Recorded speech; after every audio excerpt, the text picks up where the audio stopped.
Hare Krishna. Cooking for কৃষ্ণার আরও একটি নতুন ভিডিওতে আপনাদের সকলকে স্বাগত জানাই। যেমনটা আমি আমার আগের ভিডিওতে বলেছিলাম, আমাদের দীক্ষা পদ্ধতি নিয়ে 3টে ভিডিও আমি পোস্ট করব। ইসকনের সাথে পাকাপাকিভাবে যুক্ত হওয়ার জন্য কয়েকটা ধাপ অতিক্রম করতে হয়। প্রথম ধাপ আমরা অতিক্রম করে ফেলেছি। দ্বিতীয় পর্যায়ে ছিল শ্রী শ্রীমৎ ভক্তিবিলাস গৌরচন্দ্র স্বামী মহারাজের সাথে সাক্ষাৎকার। মহারাজের সাথে সাক্ষাৎকারের জন্য আমরা সবাই চলে গিয়েছিলাম মায়াপুরে। সবাই বলতে যারা দীক্ষার জন্য ফর্ম ফিল আপ করেছে শুধুমাত্র তারাই। মায়াপুরে নামহট্ট ভবনের একদম 5 তলাতে আমরা রয়েছি। এই 5 তলাতে কিন্তু কাউকে থাকার জন্য কোনো রকম রুম দেওয়া হয় না। এখানে সাধারণত মহারাজরা থাকেন এবং 5 তলাতে রয়েছে এরকম সুন্দর একটি মন্দির, যেখানে গৌর নিতাইয়ের সুন্দর একটি আল্টার রয়েছে। ভগবানের দর্শন করালাম। এখানে ভগবানের নিত্য সেবা হয়, ভগবানকে ভোগ লাগানো হয়।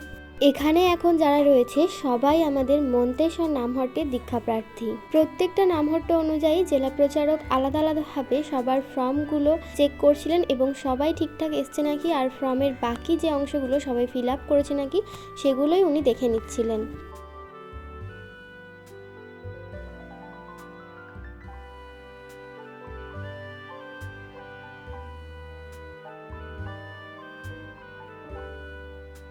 নামহট্ট ভবনের একদম 5 তলাতে যে এত সুন্দর একটা মন্দির ছিল সেটা তো সবারই অজানা। আর মন্দিরটা এত সুন্দর ছোটোর মধ্যে, আর ভিতরে রয়েছে প্রচুর প্রচুর গ্রন্থ, আর একদম উপরে এই তাকটার উপরে রয়েছে গৌর নিতাইয়ের বিগ্রহ, যেগুলো দেখতে তো আমার ভীষণ ভালো লাগছিল।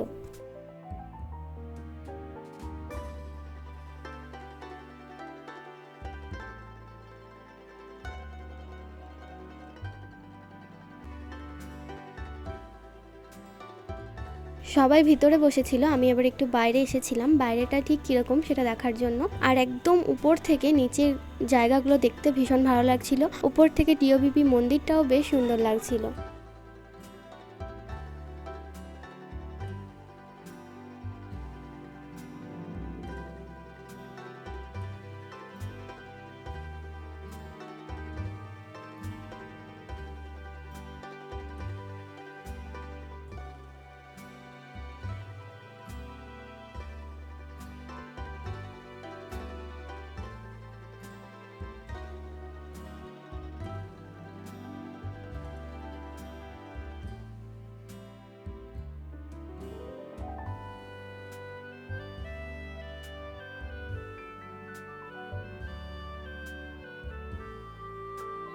মন্দিরের ভিতর থেকে এখন সবাই আমরা চলে এসেছি মহারাজের ঘরের সামনে। তো এখানে সবাই বসে আছে, মহারাজ এসে এখানে বসবেন আর তারপর আমাদেরকে বিভিন্ন প্রশ্ন ধরতে পারেন।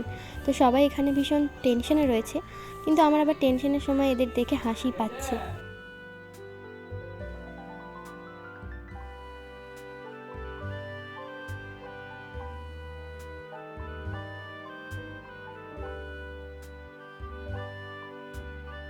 এরপর মহারাজ এসেছিলেন এবং সবার সাথে পরিচয় করে ছোটোখাটো কিছু প্রশ্ন ধরেছিলেন ভক্তি জীবন সম্পর্কে, যেগুলোর উত্তর সবাই দিতে পেরেছিল। উত্তর দিতে না পারলে কিন্তু মহারাজ ফর্মে সই করবেন না, আর মহারাজ যদি ফর্মে সই না করেন তাহলে কিন্তু দীক্ষাও হবে না। মহারাজের সাথে সাক্ষাৎকারের পরে উনি আবার সবাইকে কিছু শুকনো প্রসাদ দিয়েছিলেন। তো ওটা পাওয়ার পরে আমরা হাত ধুতে গিয়েছিলাম। তারপর আবার এখানে আমাদের ব্যাগ ছিল, ওগুলো নিতে এসেছিলাম।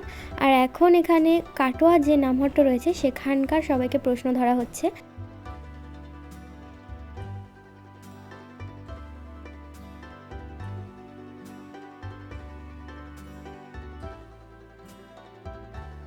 ছাদ থেকে টিওভিপির ভিউটা ভালো আসায় এখানে কয়েকটা ছবি তোলা হয়েছিল। ওখান থেকে বেরিয়ে আমরা সোজা চলে গিয়েছিলাম মন্দিরে, কারণ মন্দির তো আবার 12টায় বন্ধ হয়ে যায়, বেশিক্ষণ ভগবানের আর দর্শন হবে না। প্রথমেই বিঘ্ন বিনাশক ভগবান নৃসিংহদেবের দর্শন করাচ্ছি, তারপরে এখানে রাধা মাধবের ভোগ আরতি হচ্ছিল।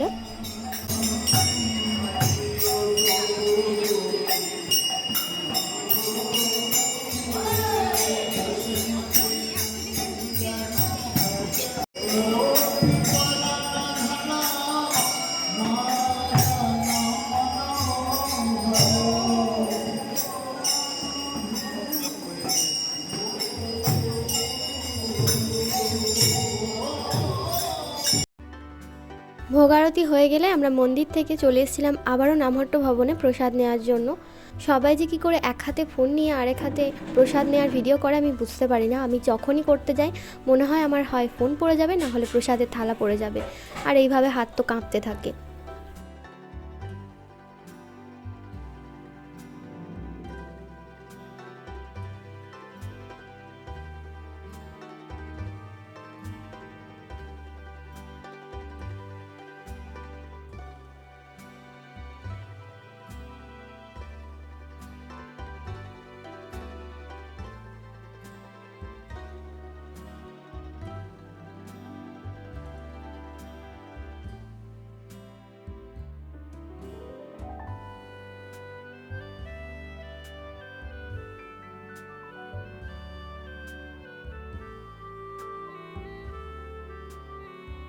প্রসাদ নেওয়া হয়ে গেলে একটু বিশ্রাম নিয়ে আমরা সবাই আবার নিজেদের নিজের বাড়ি ফিরে যাব। তো যখন আমাদের এই সাক্ষাৎকারটা হয়েছিল তখন কিন্তু খুবই গরম ছিল, দেখতেই পেলেন কিন্তু ফ্যান চলছে। তো মন্দিরের ফ্রন্ট গেটের একদম সামনে, যেখানে সবসময় হরিনাম হয়ে থাকে, ওখানেই আমরা সকলে বসেছিলাম।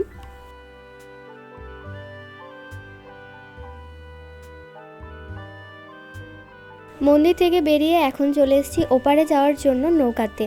তো আজকের ভিডিও এ পর্যন্তই। এর পরবর্তী ভিডিওতে দেখাবো গুরু মহারাজের কাছ থেকে কিভাবে আমরা হরিনাম দীক্ষা পেলাম।